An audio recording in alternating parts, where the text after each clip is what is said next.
Bonjour à tous et merci d'être avec nous cet après-midi ici même à Bassin-Labou dans l'émission Zigzag, l'émission culturelle où on peut parler de politique aujourd'hui aussi. On peut parler de l'entrepreneuriat. C'est un sujet qui nous tient à cœur ces derniers temps. Oui, bien sûr, puisque bien entendu, on a les élections qui approchent. Quand je parle des élections, c'est ces élections des chambres consulaires, la chambre des métiers, chambre des commerces. Et aujourd'hui, on va parler un petit peu de la chambre des métiers. On va s'attarder un petit peu sur la chambre des métiers puisque j'ai le plaisir d'avoir avec moi quelqu'un qui a connu la chambre des métiers pendant des années. Quand je dis des années, c'est de 2006 à 2008. Il s'appelle Giroux Payette. Il est avec moi. Bonjour, monsieur Payette. Ça va bien? Bonjour, ça va très bien. Ça va bien, merci d'être avec nous. Vous n'êtes pas venu tout seul parce que vous êtes venu aussi avec Yolène O'Leary. Comment ça va? Ça va bien. Merci bien d'être avec nous aujourd'hui. On va parler un petit peu de l'entrepreneuriat, on va parler de l'économie de La Réunion, parce qu'il faut savoir que l'artisanat, c'est l'un des premiers métiers de l'île de La Réunion, c'est vrai? Écoutez, à La Réunion, nous savons que le tissu économique est composé pas loin de 90% de petites et moyennes entreprises. On entend par là, ce sont des entreprises de moins de 10 salariés. Et les entreprises artisanales est une partie importante de ce corps de l'économie. Voilà. Donc vous avez les commerçants, les indépendants, et ensuite il y a les artisans. Voilà. Quand on parle d'artisan, on parle souvent de l'artisan qui lui-même travaille sur le chantier avec 2 ou 3 employés et surtout des apprentis, puisque ceux qui forment nos métiers de demain, c'est aussi les apprentis. On va parler un petit peu de ça, mais on va parler peut-être un petit peu de ça avec Yolène. Yolène, toi, tu es dans le BTP. Oui. Spécialisé dans l'étanchéité et la peinture. Oui. Et est-ce que le problème, si on peut appeler ça un problème, c'est la formation, c'est quelque chose qui vous tient à cœur dans votre corps de métier? Mais bien sûr. D'ailleurs, on en fait pas mal. Moi et mon mari. Et ainsi, les salariés aussi. On leur propose aussi à faire les formations aussi. Voilà. Et... Voilà. Est-ce que la chambre des métiers, parce que c'est vraiment cette chambre consulaire qui aide des entreprises, est-ce que aujourd'hui la chambre des métiers joue bien son rôle de chambre de métiers? Je pense pas. Non. Je pense pas. Parce que si vous êtes là aujourd'hui, on va me remettre avant qu'on continue, Oui. on va remettre tout de suite les pendules à l'heure si vous êtes là, parce que c'est que vous vous présentez, monsieur Payette, Giroux Payette, accompagné de Yolène O'Leary, et puis après d'autres personnes qui sont là aussi avec nous, qu'on verra tout au long de l'émission. C'est que vous vous présentez à ce mandat de une chambre des métiers. Vous voulez remettre du sang neuf dans cette chambre de métiers là, c'est ça? Ben oui. Ben, tout d'abord, je tiens à préciser que je me présente à la chambre des métiers. J'ai été présentée à M. Maillot par M. Louis Soupramania. Parce que vu ses projets et ses engagements, ça nous a de suite convaincus, moi et mon mari. Et du coup, on a accepté de le suivre, et voilà. En espérant que le métier de l'entrepreneuriat, le métier de l'artisanat verra des jours meilleurs. Alors, exactement. Monsieur Payette, monsieur Giroux Payette, oui, le métier de l'entrepreneuriat, le métier de l'artisanat, c'est quelque chose que vous connaissez très bien. Ça fait des années que vous l'êtes là-dedans. Ça commence à cause créole un petit peu, nous, là, parce que nous, à La Réunion, et 98% des gens qui sont dans l'artisanat, c'est des Réunionnais comme nous qui écoutent à nous et qui comprennent exactement ce que nous dit là. Alors, ce métier qu'on connaît très bien, là, on a des lacunes actuellement, on a des problèmes actuellement. Effectivement, moi je suis chef d'entreprise depuis 89. L'entreprise, c'est toute ma vie. Il y a eu des hauts, il y a eu des bas, mais on a traversé des moments extrêmement compliqués, parce que l'environnement de l'entreprise même est compliqué. Et il est vrai qu'aujourd'hui... quand on regarde la mission de la Chambre des métiers, je pense qu'au vu des évolutions de la situation, dans le contexte actuel, sous la mandature que j'ai connue, puisque j'étais aussi, elle se termine cette mandature. J'ai été élu en 2016, donc jusqu'à octobre 2021. On a constaté qu'on a laissé un peu vivre les choses. Et le rôle d'un chef d'entreprise, c'est de prendre des risques. C'est avant tout cette volonté de prendre des risques, parce qu'une entreprise, ça ne se construit pas comme ça. Et je dis souvent, rien ne tombe du ciel. Mais dans le parcours du chef d'entreprise, il ne peut pas maîtriser tout extrêmement bien. Il a besoin de s'appuyer sur d'autres acteurs. Et un des principaux acteurs qui peut soutenir l'artisan, c'est bien même la chambre de métier. Nous avons constaté un certain nombre de lacunes dans l'accompagnement des chefs d'entreprise, plus précisément les artisans, sur le volet formation. Nous pensons que par rapport à l'évolution technologique, aujourd'hui on est à l'ère du numérique, on nous parle de transition écologique, on nous parle de beaucoup de choses. Mais au niveau de l'artisanat, ce que nous ressentons aujourd'hui, on reste un petit peu en retrait de ces grands sujets-là. Je pense que sur ces défis-là, la gouvernance actuelle n'a pas été suffisamment préoccupée par la situation. Si nous sommes candidats, c'est bien là la vraie question. Sur ces sujets-là, formation, la transmission d'entreprise, financement d'entreprise, l'apprentissage qui est un élément important, sur le développement économique en règle générale, il faut que la Chambre des métiers reprenne totalement sa place à côté des artisans. Qu'elle soit au cœur des problèmes des artisans, mais pas le contraire. Aujourd'hui, il arrive à nous, quand nous contactons nos camarades d'artisans sur le terrain, là, beaucoup ils disent, ben, comme ça, ils servent cette Chambre des métiers-là. Ben, aujourd'hui, midi, enfin nous, notre liste, puisqu'on est candidat, nous avons un message à faire passer les artisans. Ne restez pas éloignés de la Chambre des métiers. C'est votre chambre, c'est votre institution. Appropriez-vous de cette institution-là à travers vos élus.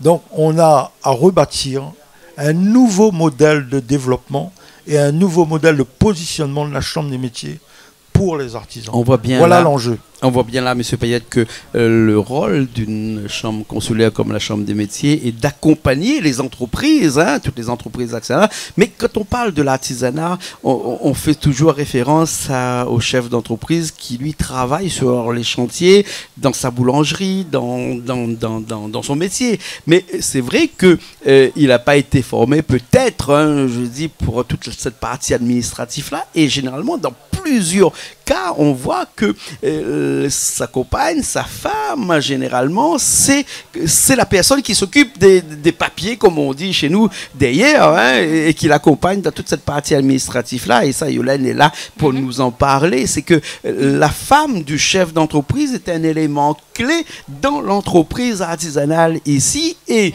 elle, généralement, elle n'a pas été formée aussi parce que c'est, à la base, c'est pas ton métier, c'est pas l'administratif d'une entreprise, c'est pas ton métier. Et c'est là où il faut que tu comptes sur ta chambre consulaire, ta chambre des métiers, pour pouvoir t'aider dans ces démarches administratives qui sont lourdes quand même. Hein. Oui, très lourdes. Ouais, mais c'est sûr. Ouais. Mais après, comment c'est à nous d'aller vers la chambre des métiers là, en ce moment? Je pense que c'est un peu compliqué. On dirait plutôt c'est le contraire, c'est la chambre des métiers de venir. Voilà, non, mais je pense que c'est un peu compliqué pour la chambre des métiers savoir qu'une entreprise a besoin d'aide. Il faut que l'entreprise va vers la chambre des métiers. Bien sûr. Elle ne pourra pas passer parmi. Il y a 26 000 entreprises à La Réunion, c'est ça? Voilà. Et comment faire pour passer à 26 000 chez les 26 000 entreprises? Donc, il faut bien nous. Chef d'entreprise, si on est en difficulté, de quand même ouvrir la porte de la chambre des métiers. Ouais, de signaler le souci. Est-ce que le dialogue est facile? Est-ce que lorsqu'on a besoin d'un renseignement, on appelle, on a ce qu'il faut aujourd'hui? Après, dans ce cas-là, moi, j'ai pas encore été dans ce cas-là, donc je sais pas trop. Peut-être, je pense qu'à l'avenir, parmi les autres candidats, peut-être que voilà, il y aura plus, on fera le nécessaire. Est-ce que tu penses vraiment, par exemple, que une chambre consulaire est là pour mettre en place des formations pour ce qu'on appelle les collaborateurs d'entreprise, hein, donc les collaboratrices d'entreprise, hein, une formation sur tout ce qui est la gestion d'entreprise, c'est-à-dire savoir un petit peu toutes les démarches qu'il faut, parce que c'est lourd comme démarche, toutes ces démarches qu'il faut pour que l'entreprise, quelquefois c'est des entreprises qui fonctionnent très bien, mais d'un point de vue administratif à l'arrière, c'est ça qui va faire couler l'entreprise quelque part. Hein. Donc si à l'arrière ça fonctionne pas, le chef d'entreprise lui-même qui est sur son chantier, dans sa boulangerie ou je passe ailleurs, dans sa boutique par exemple, hein, ben lui il peut pas s'occuper de tout ça. Et c'est cette chambre-là qui est là pour essayer de venir en aide à ses collaboratrices ou ses collaborateurs d'entreprise. Oui, c'est ça exactement. Il faut aller, il faut ouvrir la porte, il faut demander des conseils. quel papier il faut demander. Si on reste là, ben, c'est sûr qu'on sera perdu. Et voilà, il faut avoir aussi de la connaissance aussi. Hein. Bien sûr. Ça, c'est sûr. Hein, et la connaissance passe forcément par une formation. Voilà, c'est pour ça. Ben, je pense que la Chambre des métiers propose des formations pour ça aussi. Et comme je redis, c'est pas en restant sur place qu'on trouvera les solutions. Hein. Voilà. Monsieur Payette, on fait beaucoup attention aux ces collaboratrices ou collaborateurs, hein, je bien dit au masculin ou au féminin, de ces entreprises qui généralement c'est la femme ou bien c'est le conjoint qui s'occupe de ces papiers administratifs là. Est-ce que la Chambre des métiers prend en compte tout ça, hein? À mon sens, pas assez. Et je pense qu'il y a un véritable problème. Ça aussi, c'est un défi à relever. On a toujours combattu ça et je crois que m'a continué. Aujourd'hui, il disait tout à l'heure, l'environnement n'y apprête pas pour que les chefs d'entreprise puissent évoluer dans un cadre où ils soient plus à l'aise. Aujourd'hui, toute la tracasserie administrative pèse lourd sur une entreprise. Et ce que moi m'y appelle quelque part, tout le monde va dire, il faut régler un peu de papier, ce qui est vrai. Mais nous pourrions faire plus simple, beaucoup plus simple. C'est-à-dire permettre aux artisans de s'engager, de se concentrer davantage sur ce qu'ils savent faire et bien faire. C'est vrai, il se fait accompagner de sa conjointe, de son épouse, membre de la famille. C'est très bien, c'est très bien. Mais je pense que, comme vous et moi, nous savons que la réglementation évolue tout le temps. Les textes sont en permanence en évolution. L'artisan, il n'a pas forcément le réflexe d'aller chercher tous les textes. Et là, c'est le positionnement de la Chambre des métiers. C'est à elle de rassembler le maximum d'informations et de faire passer l'information le plus simplement possible pour que chacun des artisans comprenne qu'il faut évoluer aussi dans ce sens. Donc, elle a un rôle d'accompagnement qui est incontournable, inévitable. Et là-dessus aussi, aujourd'hui, il y a un certain nombre de lacunes. Bien sûr, bien sûr. En tout cas, merci beaucoup. On va regarder un petit extrait d'un petit passage que tu as fait dernièrement chez François à Saint-Paul, là-bas, où tu parles un petit peu de l'entrepreneuriat. Hein. C'est ça, François? Voilà, hein, on y va tout de suite. En tout cas, merci Hélène, hein, merci de la participation dans cette émission Zigzag. On va te retrouver un petit peu peut-être plus tard en cuisine, hein, parce que tu cuisines aussi. De temps en temps. De temps en temps, oui. En tout cas, tu as cuisiné ici chez Canal Austral et on va te retrouver aussi un petit peu plus tard dans la cuisine. Merci beaucoup. Merci à vous. On se retrouve tout de suite après cette petite interview que tu avais fait chez François là-bas à Saint-Paul. Hein. Allez, à tout de suite. Aujourd'hui, je voudrais adresser un message à tous les artisans de la Réunion. Et dire à eux que l'heure est grave. La liste que moi a l'honneur de conduire, la voix des artisans de la Réunion, est composée de 35 artisans qui rencontrent les mêmes problèmes que les autres. Nous avons pris conscience que nous ne pouvons pas attendre. Parce que l'équipe que les sortantes avait toutes les possibilités pour aider les artisans à sortir, à traverser plutôt cette crise sanitaire. Et nous pouvons constater aujourd'hui que pas grand-chose n'a été fait. Nous dit aux artisans aujourd'hui, c'est l'heure du changement. Il faut passer dans autre chose. Il faut que la Chambre des métiers devienne demain la Chambre des métiers entièrement, pleinement pour les artisans. Et voilà l'engagement qui nous prend devant eux aujourd'hui, une Chambre des métiers qui est au cœur des problèmes des artisans. C'est pour ça, m'y appelle aux artisans une grande solidarité. Et viens avec nous. Allons porter la voix de tous les artisans de la Réunion. Du 1er octobre au 14 octobre, tu devras exprimer aux autres. Mais m'y appelle aux autres à voter massivement pour la liste, la voix des artisans de la Réunion. C'est celle-là qui incarne le changement. C'est celle-là qui va apporter à eux une nouvelle espoir. Alors allons serre-nous les coudes. Ensemble, allons avancer vers le changement. Voilà le message que je voulais faire passer à eux aujourd'hui. Okay. Eh bien, nous revoilà ici même, Bassin Labou, après ce petit interlude où on a vu M. Payette en discussion à Saint-Paul, dans le studio, nos studios à Saint-Paul. Eh bien, M. Payette, Jean-François Payette qui nous a rejoint, Jean-François... Maillot, pardon, Jean-François Maillot. Hein. Vous pouvez prendre le micro aussi, si je n'aime pas. Bonjour, où est dans le bâtiment?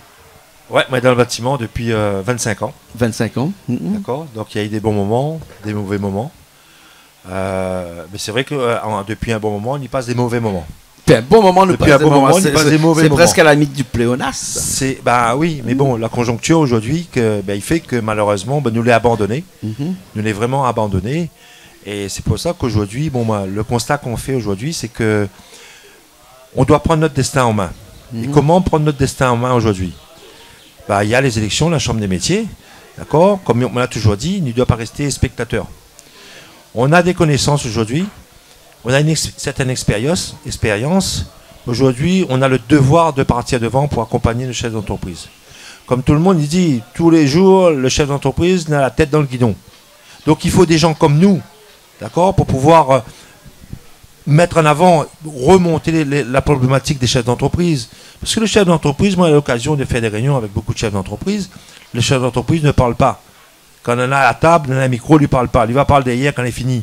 Donc c'est à nous, c'est notre rôle aujourd'hui. Aujourd'hui, quand on voit toute cette injustice qui se passe aujourd'hui, quand moi j'étais petit, moi j'étais à l'école, comme il voyait un grand, il tapait un petit, il me dit, c'est pas normal, il est grand, il doit pas taper le petit. Et aujourd'hui, on a le même constat aujourd'hui. Nous, les petites entreprises aujourd'hui, nous tapent sur nous. Donc nous, n'est pas bon pour nous travailler en direct. En revanche, nous sera bon pour travailler en sous-traitance. Mais ça qu'il faut nous tourner la page. Notre objectif aujourd'hui, c'est de partir à la Chambre des métiers. C'est d'ouvrir la Chambre des métiers aux artisans. Et surtout, un accompagnement. C'est ce qu'ils attendent à côté. Puisque aujourd'hui, tout le monde est au même stade aujourd'hui. Quel que soit le niveau de l'entreprise, on est tous au même stade. C'est qu'on a besoin d'accompagnement, on a besoin de conseils. Et ça, c'est un engagement, moi, je l'ai déterminé, de partir à la Chambre des métiers justement pour aider les chefs d'entreprise, porter la voix des entreprises. Oui, bien sûr. Alors, M. Payette, M. Giroux-Payette, là, Jean-François tout à l'heure disait qu'on est un peu passif, mais pour être acteur, être un chef d'entreprise qui est acteur dans son métier, là, il faut qu'il soit plus près d'une chambre consulaire, ou bien sinon vraiment qu'il reste dans son entreprise à travailler, qu'il laisse cette gestion-là se faire par quelqu'un d'autre ou par sa conjointe ou sa collaboratrice. Je pense qu'il faut trouver un équilibre. Parce que Jean-François disait que le chef d'entreprise, il est plutôt passif que actif actuellement. Il ne parle pas dans un micro, il a dit. Donc, le chef d'entreprise est vraiment quelqu'un qui est timide et qui n'a pas envie de prendre le devant. Non, globalement, les chefs d'entreprise, les artisans, ce sont des gens qui ont de l'ambition. Après, c'est vrai, ils sont adroits dans leur métier. Il est vrai aussi qu'ils préfèrent consacrer davantage sur ce que lui connaît faire, très bien faire, qu'en permanence aller foutre dans le papier. Il n'aime pas faire ça. Et ça se comprend. Parce que ça, il ne facture pas ça. C'est le travail qu'il fournit qui facture et qui fait avancer l'entreprise. Donc là-dessus, comme Jean-François il disait, il revient là-dessus, il impose à nous trop de réglementation, trop de choses. Il faut simplifier. Il faut qu'à la Chambre des métiers demain, les élus, il faut que nous portent une réflexion là-dessus et qu'on fasse des propositions concrètes pour faciliter la vie du chef d'entreprise. Qu'il n'embarque pas lui dans trop de papier, mais laisse plus du temps, à ce que moi m'y appelle, de créer de la productivité, de la richesse. Et ça, c'est un point important. Et la Chambre des métiers peut mettre en place un certain nombre de choses, notamment sur la formation, notamment sur l'accompagnement, puisqu'il nous propose de mettre en place un pôle juridique social, et une partie même un peu plus loin, comptable, travailler avec des experts pour apporter un maximum de solutions concrètes à nos entreprises artisanales. Que nous laisse pas dans le flou non plus, c'est pas la meilleure solution. Mais c'est aussi, une fois de plus, c'est le cœur de l'action, de la mission de la Chambre des métiers. Être plus près des artisans. Et que nous libérons l'esprit. Quand le matin, un artisan, il lève, là, il ne faut pas lui penser seulement papier pour régler. Il pense à aller mettre son chantier en avant, il pense à aller voir ses fournisseurs. Il faut y aller à lui de ce travail-là. Parce que les journées sont courtes, le temps passe vite. Donc il a besoin de se sentir soutenu. Et là, une fois de plus, voilà une mission qui est au cœur de la Chambre des métiers auprès des artisans. D'accord. Voilà. D'une façon générale, on a toujours entendu dire avec des chefs d'entreprise, Jean-François par exemple, que le chef d'entreprise était considéré un petit peu comme une vache à lait. Enfin, je mets des guillemets, parce que bon, on entend beaucoup des chefs d'entreprise. Moi-même, je l'ai dit un jour ou l'autre, je ne sais plus quand, mais je l'ai dit aussi. Une chef d'entreprise, c'est un petit peu comme une vache à lait. On traite, je crois qu'il n'y en a plus, parce qu'on a l'impression qu'on travaille tous les jours pour payer, et à chaque fois, on a beaucoup de choses à payer. C'est vraiment exigeant exorbitant le nombre de choses qu'il faut payer. Est-ce que tout ça n'est pas dû à une gérance qui est peut-être un petit peu moins bien fait, ou bien si c'est vrai que le chef d'entreprise, c'est ce qui fait tourner une économie, et que si c'est pas lui, ben il y a personne d'autre autour qui vit. Hein, vraiment, on a besoin de l'argent et on puise où? Eh ben, celui qui en a, c'est le chef d'entreprise, c'est lui qui va créer cette richesse-là. C'est le chef d'entreprise qui crée la richesse de toute façon. On est d'accord? Tout à fait, tout à fait. Mais on est des vaches à lait, mais ça date pas d'aujourd'hui ici. J'ai peur de dire ça, moi, des fois, parce que tu sais, il y a des gens qui vont prendre ça un petit peu mal, ils vont dire... Il faut appeler un chat un chat. On est des vaches à lait aujourd'hui. Quand on voit comment on est taxé, nous, aujourd'hui, pour notre cotisation maladie, pour notre cotisation retraite, pour notre prévoyance, après on a les impôts, la plupart des chefs d'entreprise aujourd'hui... RSI à 33% du bénéfice. RSI à plus de 33% du bénéfice. Retraite, il n'y a pas de retraite. On a des exemples concrets que des gens qui partent en retraite avec... Moi, j'ai reçu une fois quelqu'un qui partait en retraite avec 6,63 €. D'accord. J'ai connu un architecte pendant toute sa vie. Qui a travaillé toute sa vie. J'ai connu un architecte qui cotisait entre 20 et 25 000 € à l'année. Il est parti avec 200 € de retraite. C'est inadmissible. Bien sûr. L'économie de La Réunion aujourd'hui, d'une façon générale, à La Réunion, on passe par plus de 94% de petites entreprises, PME et TPE. C'est ces gens-là qu'on doit mettre en avant. C'est nous qui créons de l'activité à La Réunion. Ce ne sont pas les grandes entreprises qui arrivent ici à La Réunion. Je prends l'exemple, il y avait la route des Tamarins. Aujourd'hui, on a l'exemple de la nouvelle route du littoral. Quel est le nombre de petites entreprises qui travaillent là-dessus? Peut-être, c'est vrai, puisqu'on n'est peut-être pas formé. On n'est peut-être pas formé à travailler, à faire ce genre de travaux. Mais qu'est-ce qui se passe? Pourquoi on n'est pas formé aujourd'hui? Est-ce que quelqu'un s'est posé la question? Ce marché, il est prévu depuis de nombreuses années. Comment ça se fait qu'à un moment donné, il n'y a pas eu un échange avec les chambres consulaires, entre la Chambre des métiers, pour dire, voilà, on a un projet, on a des gros projets dans 5 ans, dans 10 ans, hein, on a besoin de tant de personnes dans telle activité, pourquoi on n'a pas justement avancé ça, pour que nous, on puisse mettre des formations adaptées pour que nos entreprises répondent à ces marchés. D'accord? La question se pose aujourd'hui. Quand on voit tout ce qu'on a à payer aujourd'hui et qu'on est considéré moins que rien, quand on entend dire que l'artisanat première entreprise de France, je ne sais pas ça concerne qui, quoi. Mais en tout cas, ce ne sont pas les 94% de petites entreprises. Donc aujourd'hui, il y a vraiment un changement, un réel changement. Hein, on doit apporter aujourd'hui... il faut qu'on arrive à redonner confiance à l'artisan pour qu'il ait confiance en lui-même. Parce que le gars qui commence à travailler le matin jusqu'à... souvent le samedi et voire même le dimanche, je connais des gens qui travaillent le dimanche. Pourquoi? Mais parce qu'il a des charges à payer. Quand on voit que le chef d'entreprise, la plupart du temps, il n'arrive pas à prendre un salaire dans son entreprise, et son salarié, lui, il est payé au SMIC, parce qu'on est obligé, enfin, au coefficient courant. Et là, nous, on n'arrive pas à retirer un salaire. Est-ce que c'est normal qu'un chef d'entreprise en fin de mois, il n'arrive pas à prendre un salaire? Donc ça veut dire il y a quelque chose qui se passe. Mais qu'est-ce qui se passe réellement? Est-ce que quelqu'un à La Réunion, ici, s'est déjà posé la question, comment on ne gagne pas un salaire en fin de mois? Il y a un problème. La question doit être posée. C'est la question qu'on se pose aujourd'hui. Qu'est-ce qu'on doit faire aujourd'hui pour que quelqu'un, un chef d'entreprise, puisse prendre un salaire?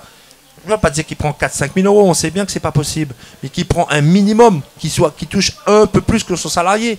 Quel intérêt de continuer dans ces conditions? Sans compter que c'est lui qui prend tout le risque de tout perdre, peut-être du jour au lendemain, puisque un chef d'entreprise, demain, par an, le cas qu'il a un contrôle fiscal, c'est son entreprise qui assume, mais aussi à titre personnel, il peut être poursuivi, donc du coup, il peut faire banqueroute à titre personnel, hein, il peut se retrouver sur la paille du jour au lendemain, et ce risque-là, M. Payette, que vous disiez tout à l'heure, que l'entreprise prend, que le chef d'entreprise prend, et qui n'est pas à la portée de n'importe quelle personne que l'on peut trouver croisée au bord de la route. Hein. Je veux dire, le chef d'entreprise, c'est quelqu'un, entre guillemets, qui a des... Enfin, excuse-moi l'expression, j'allais dire quelque chose qui est pas bien. Hein. Disons, qui a des couilles, quoi. C'est quelqu'un qui a une certaine prestance et qui a envie d'entreprendre, hein, qui n'est pas donné à tout le monde. Le problème, c'est que il se retrouve vis-à-vis d'une fiscalité comme si qu'il était le plus grand voleur de tous les chemins, puisque on nous prend pour des voleurs, hein, parce que quand vous voyez qu'on est contrôlé tout le temps et qu'on vient nous prendre généralement, moi j'ai connu des chefs d'entreprise qui ont fonctionné pendant 10 ans, et puis un jour ou l'autre, il se retrouvait entre guillemets à dormir sous les ponts parce qu'on lui a piqué sa maison, on lui a fait vendre sa maison, elle fait vendre sa voiture, il n'a plus rien du tout. Donc du coup, avec tout ça, on peut se dire comment encourager des personnes à créer leur entreprise, à se mettre à leur compte, à embaucher des gens et à créer une économie, parce que si l'entrepreneuriat ne crée pas cette économie-là, ben le taux de chômage à La Réunion ne serait pas de 40%, mais il serait peut-être de 60-70%. Non, pensez pas. Monsieur Giraud. Bien, pas un vrai problème. Et aujourd'hui, sur ce sujet de charges sociales et fiscales, il faut n'y arrêter de faire de la langue de bois. Nous l'avons vu là, à travers la crise sanitaire, que l'a démarré en mars 2020, la mettre en place des mesures, on appelle ça des mesurettes, pour essayer de tenir les entreprises la tête hors de l'eau. Mais nous va arriver dans une phase extrêmement difficile. Aujourd'hui, on a des études. Aujourd'hui, on a une enquête qui a été établie par les 2 chambres consulaires et fait apparaître que 80% des chefs d'entreprise les endettés. Alors, nos concurrents, ils disent qu'il faut reporter la dette. Nous disons qu'il faut cesser là. Il faut absolument mettre à plat et prendre conscience que la situation est grave. Nous proposons de faire un gel des dettes sociales et fiscales. Mais dis bien un gel des dettes fiscales.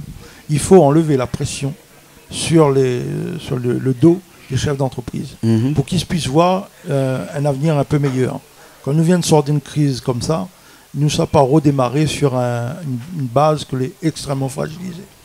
Donc, ensuite, il faut profiter, là, je pense. Le moment de l'arrivée, là, nous, c'est un des pays où la taxation, où les charges les plus élevées de toute la planète. Nous battons tous les records, nous. Et comme il parlait qu'il faut faire évoluer l'environnement de chefs d'entreprise, ça, c'est un élément sur lequel il faut y évoluer. Jean-François, il disait, nous payons des cotisations pour protéger nos salariés. C'est une très bonne chose, ça. Il n'y a pas de problème là-dessus. Mais nous-mêmes, chefs d'entreprise, on est mal protégés. C'est bien sur le plan maladie, retraite, qui a été abordé.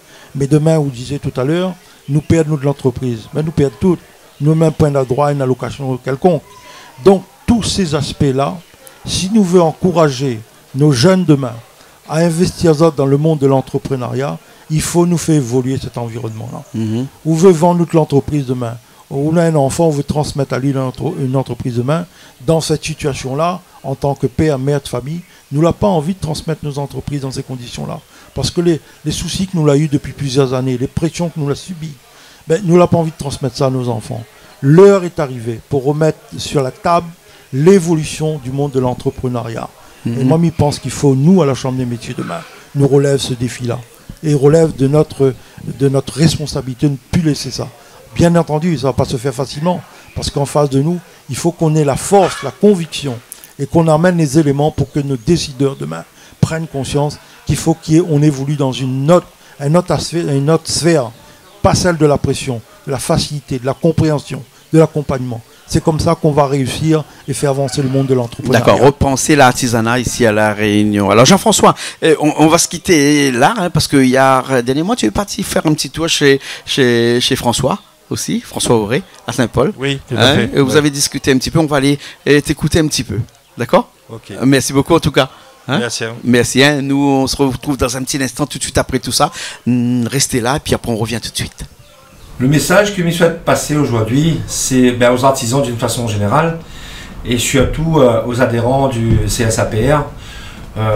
Nous l'engage à nous dans un combat, l'équipe du CSAPR, depuis de nombreuses années, pour défendre nos intérêts, pour partir contre cette injustice. Et je connais que nous avons une certaine confiance chez nous et je souhaite que vous ramène à moi le 14 octobre, votre voix, votre soutien, puisque nous l'avons bien vu, ça va être très compliqué et malheureusement, vous connaissez les gens que l'on a en face, mais nous, ce qu'on a aujourd'hui, c'est un vrai programme, c'est un engagement, donc vraiment, mes comptes plus autres, votez pour nous.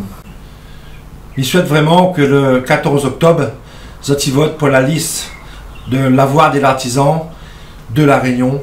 Votre soutien est important. On est encore là, on est toujours là, hein, monsieur Giraud Payette, hein, avec nous pour parler de l'entrepreneuriat à La Réunion, parler de la Chambre des métiers à La Réunion, une institution que vous connaissez bien, puisque de 2006 à 2008, vous étiez le président. Hein, vous revenez, on va dire, bien tard, presque 15 ans plus tard, enfin 14 ans plus tard en moyenne, hein, en gros. Et c'est vraiment une volonté d'aller à la Chambre des métiers pour pouvoir dire ce qui ne va pas. Bien oui, 14 ans après... il y a de l'eau qui a coulé sur le pont. Il y a de l'eau qui a coulé sur le pont. Moi, la ville pleinement mon entreprise. Mais je pense que la vie d'un chef d'entreprise n'est pas aussi facile que beaucoup de monde y peut penser. Nous, on a la hantise des fins de mois, comme on dit. Surtout quand on a des salariés. Bien sûr. On a la hantise que nos factures soient réglées en temps. Donc on est en permanence sous pression. Bien sûr. Il faut être solide. Il faut être solide. Mais ne dis pas ça pour décourager les gens, bien au contraire. La vie est faite de risques, la vie est faite de moments difficiles. C'est ça aussi qui fait avance à nous et qui fabrique à nous avec de l'ambition, de l'envie de bien faire. Donc oui, si m'y revient, c'est que m'y pense que beaucoup de choses n'a pas été pris à cœur ou l'a fait semblant. Mais dit pas mis ça avec tout d'une baguette magique, mais m'y vient avec une expérience de la vie de chef d'entreprise, une expérience comme l'a connue à travers les responsabilités diverses, comme l'a eu dans des institutions, pour faire entendre la voix des artisans. Avec l'équipe, je ne serai pas seul, c'est un travail d'équipe. Et on a dans notre équipe, sur notre liste de candidats, des gens qui ont une expérience, qui vivent les mêmes problèmes que tous les chefs d'entreprise, tous les artisans. Nous vivons les mêmes problèmes que les artisans. Donc je pense qu'il est mieux placé que nous-mêmes pour aller faire entendre notre voix. Donc je m'inscris dans cette démarche-là. Bien sûr. En parlant d'équipe, là, dans ton équipe, il y a aussi Nicole Waro-Boyer. Nicole Waro-Boyer, donc, qui nous a rejoint. Nicole, toi, tu es coiffeuse. Hein, oui. Hein, et dans ton métier de tous les jours, tu as forcément des problèmes. Est-ce que, juste pour être franc, hein, et on est à la télé, donc on ne peut pas, comme on dit, créole rabasse-menteur, on a plus de problèmes dans une partie administrative ou dans une partie technique? Je pense que la partie technique, c'est quelque chose qu'on maîtrise. La partie administrative, c'est un peu plus loin. Administratif, pour moi, ça n'a pas été lourd, puisque comme j'ai fait le brevet professionnel et puis j'ai fait la maîtrise. Donc à côté de ça, et puis j'ai mon mari aussi qui est artisan. Et absolument, il faut que je sois dans le bain tout de suite. Au départ, c'était compliqué. Au départ, c'était un peu compliqué, surtout pour le sien. Mais pour moi, non, puisque j'ai eu la chance aussi d'avoir ma patronne qui m'a montré beaucoup de choses. Tu es coiffeuse? Oui. C'est ça, hein? Tu as ton propre cabinet de coiffeur? J'ai mon propre salon. Propre salon, hein? Voilà. Est-ce que c'est facile, après une journée de travail où tu es resté debout toute la journée à coiffer des têtes et des têtes et des têtes, arriver le soir en disant tous ces papiers-là, comment je vais faire pour me mettre dedans, faire mon bilan de la journée, mon bilan de la semaine, mon bilan du mois, et comment je vais faire pour à la fin du mois payer ça, payer ça, payer ça? Est-ce que il arrive à des moments où tu te dis que j'ai besoin peut-être de l'aide? Alors, moi, je suis multifonction. Alors, ça va être un peu compliqué de parler Superhuman. Le truc, c'est que je me prends pas la tête. Ouais. Moi, je me prends pas la tête. Je vis le jour le jour. Mes papiers, de toute façon, je les fais en un rien de temps. Comme je travaille toute seule, donc j'ai pas besoin d'autre chose. Et puis il faut une organisation.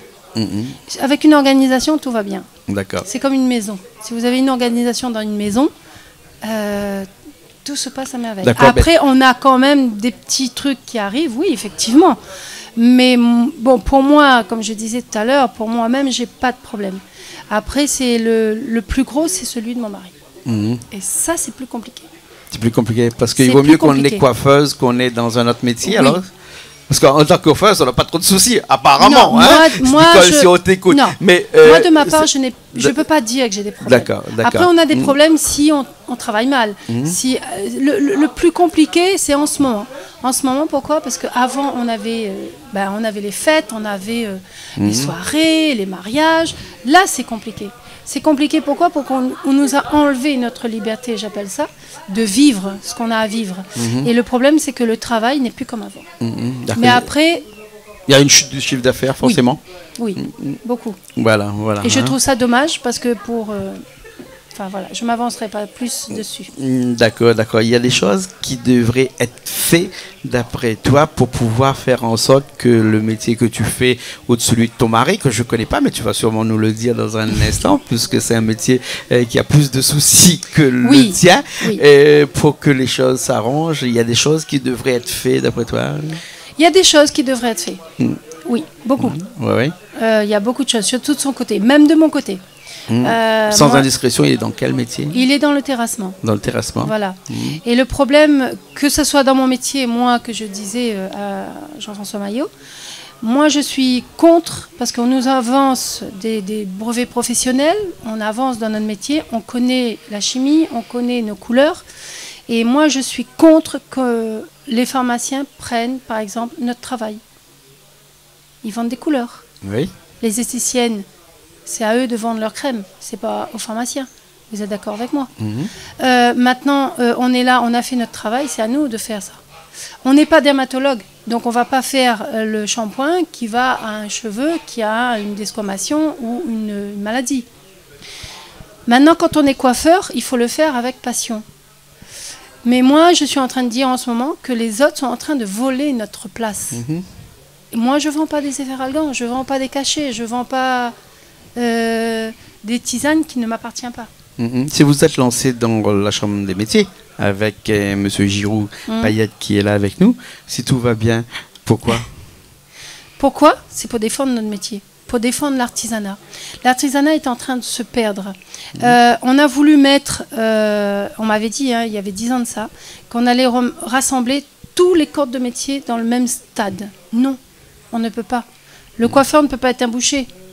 Le coiffeur ne peut pas être un pharmacien. Chaque métier doit avoir son respect. Et on n'est plus respecté. Et moi, je trouve que c'est dommage. Même au niveau des apprentis, j'ai vu l'apprentissage avec ma belle-fille, qui est aussi, elle est coiffeuse. Ils n'arrivent plus à travailler. On n'arrive plus à avoir des apprentis qui ont une formation correcte.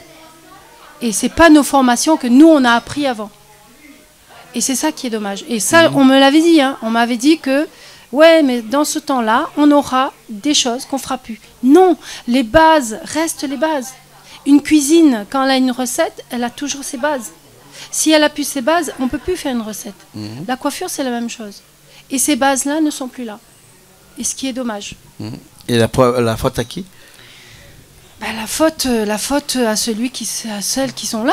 Vous savez, moi je suis à la Chambre des métiers avec Payette Giraud et Jean-François Maillot. Mais avant ça, qu'est-ce qu'ils ont fait? C'est quoi ce laisser-aller qui a été fait maintenant et que, en tant que brevet professionnel ou maîtrise, ça ne vaut plus rien? Parce que quand on regarde le travail d'un apprenti et d'un salarié, moi, je vois de mon côté, je ne dis pas que je suis experte, je ne vais pas le dire, parce qu'on se remet toujours au niveau. Mais quand je vois certaines coupes ou certaines couleurs, je dis, mais c'est pas possible. Avec qui? Quoi? Comment? C'est quoi le problème de l'apprentissage? C'est grave. Oui, effectivement. Voilà. Michel Giraud, l'apprentissage, on a commencé avec ce sujet-là. On va peut-être finir avec ce sujet-là, puisque on sait bien que le fer de lance de la Chambre des métiers, c'est l'apprentissage. On forme beaucoup la Chambre des métiers. En tout cas, l'apprentissage forme énormément de personnes chaque année ici.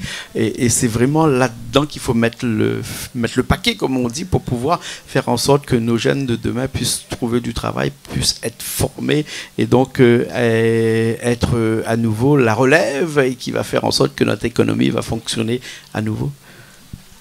L'apprentissage, c'est l'avenir de l'artisanat. Je crois qu'aujourd'hui, l'apprentissage ne doit pas être une solution, voie de garage pour des jeunes.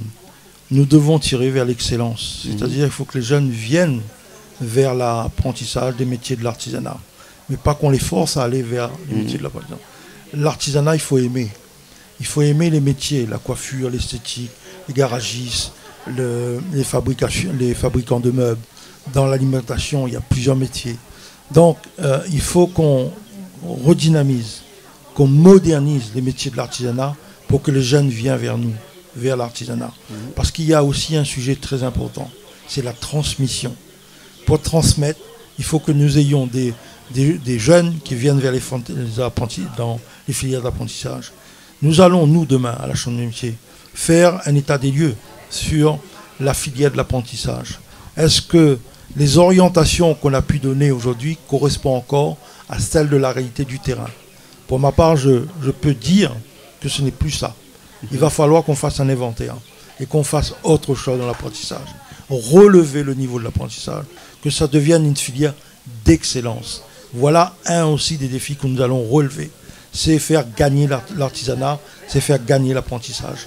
Donc ça, nous pensons qu'il ne faut pas que nous restons inactifs dans ce domaine-là. D'accord, vous êtes décidé de tout. Il y a Nicole, il y a Yolène, il y a Jean-François Maillot aussi qui était là tout à l'heure avec nous, décidé de partir à cette grande aventure qui est la présidence de cette chambre consulaire, chambre des métiers. Il y a donc énormément de travail à faire, pensez. Le travail est important, le chantier est énorme. Et je pense qu'il n'y a pas mieux que des artisans eux-mêmes qui prennent à cœur cette mission-là. Il faut s'engager parce que demain, nous allons délaisser un peu nos habitudes, c'est-à-dire notre vie familiale, notre vie professionnelle, pour se consacrer à cette grande famille de l'artisanat. Donc je pense, oui, il y a des grands défis à relever. D'accord. Alors Nicole, il y a un philosophe qui a dit que ne pas s'engager, c'est encore s'engager. Pour vous, c'est vraiment un engagement d'aller à la Chambre des métiers? Oui, effectivement. C'est vrai que je ne m'attendais pas, il faut dire ce qui est.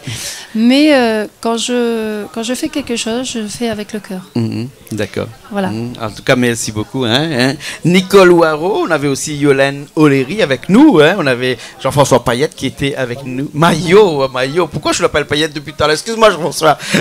Et Juro Payette, bien sûr, qui était avec nous parce que tu nous as cuisiné aujourd'hui un bon curry poisson rouge à ta façon, puisque la cuisine et toi, paraît-il, c'est une grande histoire d'amour, c'est vrai? Ah oui, j'adore faire la cuisine. Voilà. Ça, c'est une histoire de famille. Et le curry de poisson était très délicieux. Délicieux. En tout cas, merci beaucoup.